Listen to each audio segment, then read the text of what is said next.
Property Law Pas FM bersama Erwin Kalau dari Erwin Kalau & Co. Property Lawyers. Mitra bisnis Pas FM dimanapun Anda berada, jumpa lagi dengan saya Erwin Kalau dalam acara Property Law. Kali ini kita akan membahas tentang pisah harta, ya. Pisah harta setelah kawin. Pertanyaannya demikian, ya. Ini dari Ibu Perkumpulan Melati. Jadi pisah harta setelah kawin, bolehkah dibuat pisah harta setelah kawin, Bu? Karena ada teman saya katanya bisa. Nah, saya mau jawab pertama begini, ya. Pisah harta ini kan bahasa asingnya namanya prenuptial agreement. Prenuptial itu perjanjian sebelum kawin. Ya, perjanjian sebelum kawin. Kenapa dibikin perjanjian itu sebelum kawin? Ini sebenarnya untuk melindungi pihak ketiga sebagai kreditur. Sebenarnya itu ya, untuk melindungi masyarakat kreditur terhadap orang-orang yang punya utang misalnya atau punya sangkutan. Nah, makanya dibikin sebelum kawin sehingga dipisah dari awal. Kalau di tengah jalan kawin dia buat, ya suaminya berutang, dia bikin perjanjian kawin, dia kasih nama istrinya semua. Lah kan kasihan krediturnya kan? Gimana kalau gitu? Kan bisa saja, makanya kenapa dibikin sebelum kawin? Ya toh supaya mencegah adanya penyelundupan harta di antara suami istri itu, ya karena utangnya banyak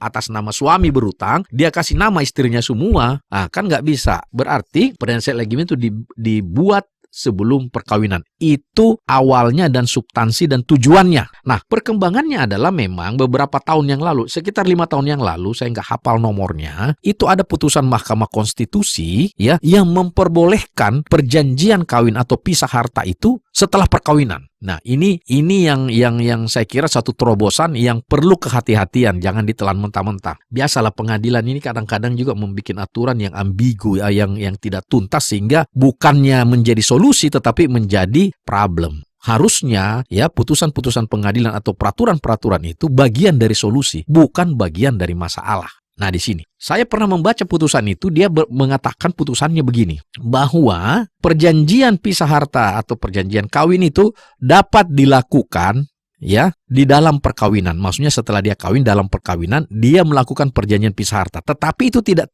stop sampai di situ. Ada dia kasih koma di situ yang kalimatnya sepanjang tidak merugikan pihak ketiga. Nah, ini dia nih, sepanjang tidak merugikan pihak ketiga. Nah, ini kan sebenarnya sama dengan motivasi awal dibikin supaya tidak merugikan. Makanya boleh tapi tidak merugikan. Nah, yang jadi masalah di sini bagaimana caranya atau apa aturan teknisnya atau kriterianya tidak merugikan pihak ketiga. Bagaimana kita tahu? Nah, ini kan jadi gantung itu. Boleh tapi tidak merugikan. Ini kan jadi debatable. Tidak merugikan. Saya nggak merugikan kok lah. Bagaimana caranya? Jadi ini kan artinya putusan ini tidak memberikan petunjuk yang jelas dan tegas kepada masyarakat. Gantung. Jadi diminta masyarakat tafsir sendiri. Nah, kalau penafsiran saya adalah, kalau kita mengikuti itu, kalau toh pun nanti ada yang mau bikin perjanjian pisah harta setelah kawin itu, dalam perkawinan itu, ya, karena kalau berarti kita menafsirkan, yang kita tafsirkan adalah tidak boleh merugikan pihak ketiga. Nah, penafsiran saya adalah itikat baik. Kalau suami istri itu itikat baik tidak mau merugikan pihak ketiga, maka sebelum tanda tangan perjanjian pisah harta tadi, dia umumkan dong.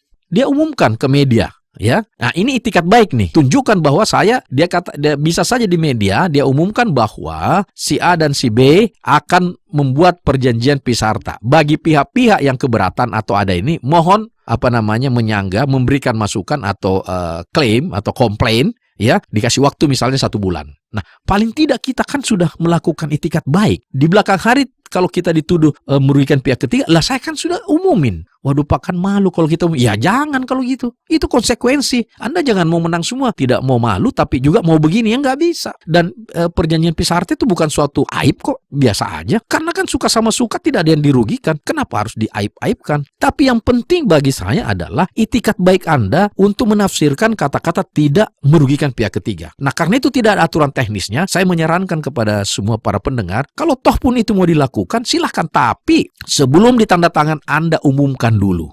Yang biasa keberatan kalau tiba-tiba Anda punya KPR di bank, pasti banknya keberatan, ya kan? Kenapa lah? Ini gimana urusannya? Ya kan? Dipisah harta gini, ini krediturnya siapa namanya? Dulu waktu di appraise penghasilan berdua, sekarang dipisah. Nah, tapi kalau Anda memang mau begitu, Anda menunjukkan itikat baik, umumkan bahwa saya dan istri saya akan menandatangani perjanjian pisah harta. Ya, kami barang siapa yang merasa keberatan, silahkan kami berikan kesempatan selama 1 bulan. Nah, itu kalau sudah terpenuhi itu, Anda di belakang hari tidak juga dapat disalahkan karena Anda sudah membuka.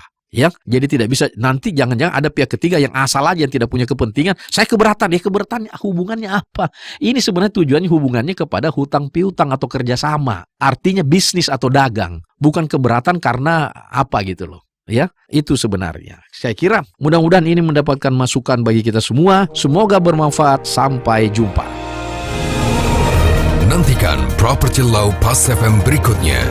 Bila Anda memiliki pertanyaan Property Law, email ke redaksi@pasfm.com. redaksi@pasfm.com.